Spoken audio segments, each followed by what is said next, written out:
அப்படின்றதோ இஸ்லாமியர்களுடைய மதத்திற்கு உட்பட்டது. அதுல உட்கார்ந்துகிட்டு இந்துக்களும் பார்ப்பனர்களும் தலையிடுவாங்கன்னா நாங்களும் இந்து சமய அறநிலையத்துறையில் தலையிடலாமா இல்லையா என்ற கேள்வியை நம்ம முன்வைக்கணும்.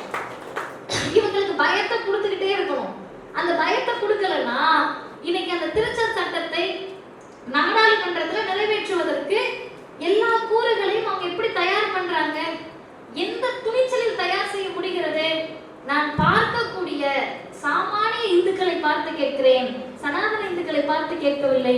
சாமானிய இந்து சகோதரர்களை பார்த்து, நம்முடைய இந்து சகோதரர்களை பார்த்து கேட்கிறேன்.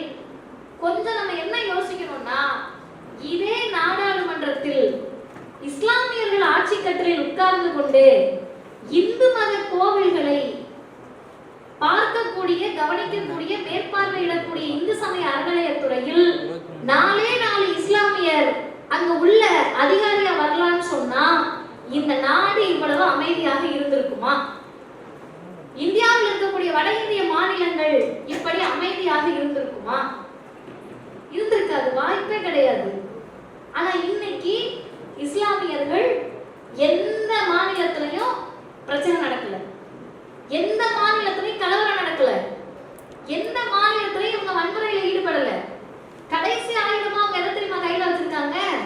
உச்சநீதிமன்றத்தை நாங்கள் நாடுவோம் அப்படின்னு சொல்லியிருக்காங்க. இன்றைக்கு திமுகவினுடைய நாடாளுமன்ற உறுப்பினர் அண்ணன் ராசா அவர்கள் வெளிப்படையாக பேட்டி கொடுத்திருக்கிறார். நாங்க எல்லாரும் அந்த நிலைக்குழுல இருக்கோம். ராத்திரி 9:50 தராங்க அறிக்கையை. ராத்திரி 9:50 கொடுத்து அடுத்த நாள் காலையில் இந்த அறிக்கையை கொடுங்கன்றாங்களாம். எப்படி ஒரே நாள் இரவில் நாங்கள் அறிக்கையை தயார் செய்ய முடியும்? இது வேண்டும் என்று இவர்கள் செய்யக்கூடிய பித்தலாட்டம் என்பதை பதிவு செய்துவிட்டு அண்ணன் ராசா சொன்னார், இந்த வக்ஃப் திருத்த சட்டத்தை எதிர்த்து நாங்கள் உச்சநீதிமன்றம் செல்ல இருக்கிறோம். அப்ப அர்த்தம் என்ன? இஸ்லாமியர்களுக்கான பிரச்சனை இது கிடையாது. யோசிச்சு பாருங்க, இங்க இத்தனை மசூதிகள் இருக்கு. நான் சுருக்கமா 2 செய்தியோட முடிச்சிடுறேன். கோயம்பேட்ல ஒரு மசூதி இருந்துச்சு.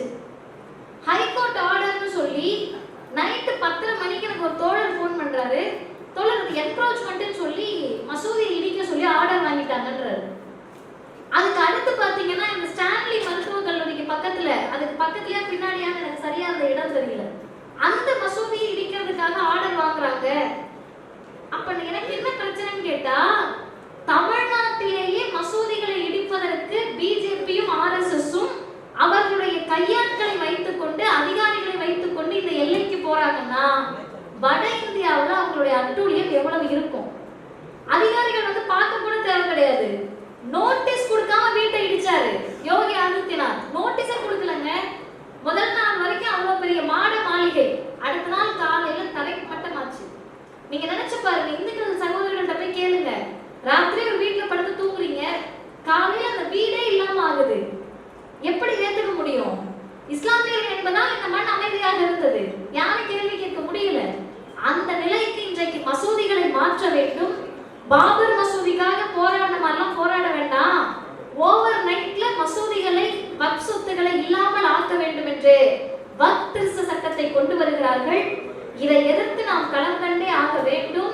அது இஸ்லாமியர்களாக மட்டும் இல்லாமல் பொது சிவில் சட்டம் என்பது இந்துக்களுக்கும் ஆபத்தானது என்பதை விளக்கி எல்லோரும் ஓரணியில் நின்று இதற்கு எதிரான களத்தை அமைக்க வேண்டும். இறுதியாக ஒன்றே ஒன்றுதான், மதத்திற்கு எதிராக ஒரு பிரச்சனை நடக்கின்ற போது இவ்வளவு பேசுறீங்களே, தமிழ்நாட்டில் ஜாதிய கொடுமை நடப்பதே இல்லையா என்ற கேள்விதான் அடுத்து வந்து நிற்கும். அதுக்குதான் நான் சத்தீஸ்கர் மாநிலத்தினுடைய எடுத்துக்காட்ட சொன்னேன். தமிழ்நாட்டுல ஒருவேளை ஒரு சுடுகாடு இந்த சமூகத்தை சார்ந்தவர்களுக்கு கொடுக்க முடியாதுன்னு பல இடங்கள்ல பிரச்சனை வருது. அந்த இடங்களில் எல்லாம் தனி மனிதர்களும் அந்த ஊர்ல இருக்கவங்க சண்டை போடுறாங்க. ஆனா ஒரு இடத்தில் கூட திமுக அரசு போய் நின்று அது அவங்க மரபுங்க, சுடுகாட்டுல இறந்துட முடியாதுங்க, விட்டுருங்கன்னு சொல்ல முடியாது. சொன்னால் அவர்களை எதிர்த்தும் நாம் கேள்வி கேட்போம். அதே போல்தான் அண்ணா பல்கலைக்கழக மாணவியினுடைய பிரச்சனைக்கு அந்த பிள்ளைனாலதான் அந்த பிரச்சனை நடந்துச்சு, நாங்க என்னங்க பண்ண முடியும்னு திமுக அரசு, தமிழ்நாடு மாநில அரசு நீதிமன்றத்தில் போய் குற்றம் சுமத்தப்பட்டவர்களுக்கு ஆதரவாக நின்றால் நாம் கேள்வி கேட்போம், அதை எதிர்த்து நிற்போம். ஆனா அந்த கேள்வி கேட்கிற கூட்டம்லாம் யாரு?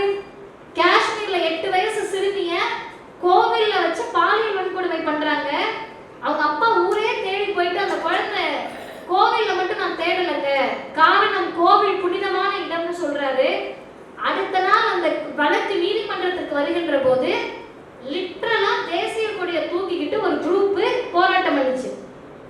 தேசிய கொடியை தூக்கிட்டு இவங்க யாருக்கு ஆதரவா போயிருக்கணும்? மாணவர்கள் சொல்லுங்க. அந்த குழந்தைக்கு தானேங்க. ஆனா யாருக்கு ஆதரவா பிஜேபி போச்சு தெரியுமா? குற்றவாளிகளுக்கு ஆதரவாக போராட்டம் பேரணி போறாங்க. உத்தரப்பிரதேசத்துல 16 வயது சிறுமி முதுகெலும்பு உடைக்கப்பட்டு நாக்கு அறுபட்டு பாலியல் வன்கொடுமைக்கு ஆளாகிறாங்க. அந்த பெண்ணுக்கு எதிராக எந்த குற்றவாளிகள் நின்றார்களோ அவங்களுக்கு ஆதரவா எம்எல்ஏவும் எம்பியும் வீட்டு வாசல்ல சேர் போட்டு உட்கார்ந்துருந்தாங்க. இது மாதிரி பட்டியல் நீளும். அப்படி ஒவ்வொரு குற்றங்களும் நடக்கின்ற போது தமிழ்நாட்டுக்கும் வட இந்தியாவுக்கும் என்ன வேறுபாடுன்னு கேட்டா, வட இந்திய மாநிலங்களில் இஸ்லாமியரும் தலித் மக்களும் பழங்குடியின மக்களும் பிற்படுத்தப்பட்ட மிகவும் பிற்படுத்தப்பட்ட மக்களும் சிறுபான்மையினர்களும் பாதிக்கப்படுகின்ற போது நீ சட்டமே போடக்கூடாது, உன் குரல் வலையை நசுக்குவேன் என்று பிஜேபி ஆளக்கூடிய மாநிலங்கள் சொல்லுகின்ற போது, முயற்சி செய்கின்ற போது தமிழ்நாட்டில் தாராளமாக நீங்கள் விமர்சிக்கலாம், தவறு இருந்தால் தட்டி கேட்கலாம், உங்களுக்கு அனைத்து உரிமையும் இருக்கிறது என்ற ஜனநாயக மாண்போடு இருப்பதால் தான் தமிழ்நாட்டை பெரியார் மண் என்று சொல்லுகிறோம். அது உங்களுக்கு எரியுதுன்னு சொன்னா, கசக்குதுன்னு சொன்னா ஒண்ணும் பண்ண முடியாது. வேற வாய்ப்பே கிடையாது. நீங்க எங்களை பார்த்து சொல்றீங்களா இஷ்டம்னா இல்ல பாகிஸ்தானுக்கு ஓடுன்னு, அதேதான் நாங்க இன்னைக்கு சொல்றோம். தமிழ்நாடு பெரியார் மண் தான், விருப்பம் தான் இருங்க, இல்லனா ராமர் மண் அனுமர் மண் எந்த மண் பிடிக்கிறதோ நீங்கள் அங்கு தாராளமாக சென்று கொள்ளலாம். எனவே அருமை தோழர்களே, சகோதரர்களே, மனிதநேய களத்திலே மனிதநேய உரிமைகளுக்காக மனிதநேய மக்கள் கட்சியும் சமூக நீதி மாணவர் இயக்கமும் முன்னெடுக்கக்கூடிய அனைத்து நிகழ்வுகளும் திராவிடர் கழகம் தோளோடு தோள் நிற்கும் என்பதை உறுதி செய்து முடிக்கிறேன். வாய்ப்புக்கு நன்றி, வணக்கம். தமிழ்நாட்டில் தாராளமாக நீங்கள் விமர்சிக்கலாம், தவறு இருந்தால் தட்டி கேட்கலாம், உங்களுக்கு அனைத்து உரிமையும் இருக்கிறது என்ற ஜனநாயக மாண்போடு இருப்பதால் தான் தமிழ்நாட்டை பெரியார் மண் என்று சொல்லுகிறோம். அது உங்களுக்கு எரியுதுன்னு சொன்னா, கசக்குதுன்னு சொன்னா ஒண்ணும் பண்ண முடியாது. வேற வாய்ப்பே கிடையாது. நீங்க எங்களை பார்த்து சொல்றீங்களா இஷ்டம்னா இல்ல பாகிஸ்தானுக்கு ஓடுன்னு, அதேதான் நாங்க இன்னைக்கு சொல்றோம். தமிழ்நாடு பெரியார் மண் தான், விருப்பம் தான் இருங்க, இல்லனா ராமர் மண் அனுமர் மண் எந்த மண் பிடிக்கிறதோ நீங்கள் அங்கு தாராளமாக சென்று கொள்ளலாம். எனவே அருமை தோழர்களே, சகோதரர்களே, மனிதநேய களத்திலே மனிதநேய உரிமைகளுக்காக மனிதநேய மக்கள் கட்சியும் சமூக நீதி மாணவர் இயக்கமும் முன்னெடுக்கக்கூடிய அனைத்து நிகழ்வுகளும் திராவிடர் கழகம் தோளோடு தோள் நிற்கும் என்பதை உறுதி செய்து முடிக்கிறேன். வாய்ப்புக்கு நன்றி, வணக்கம்.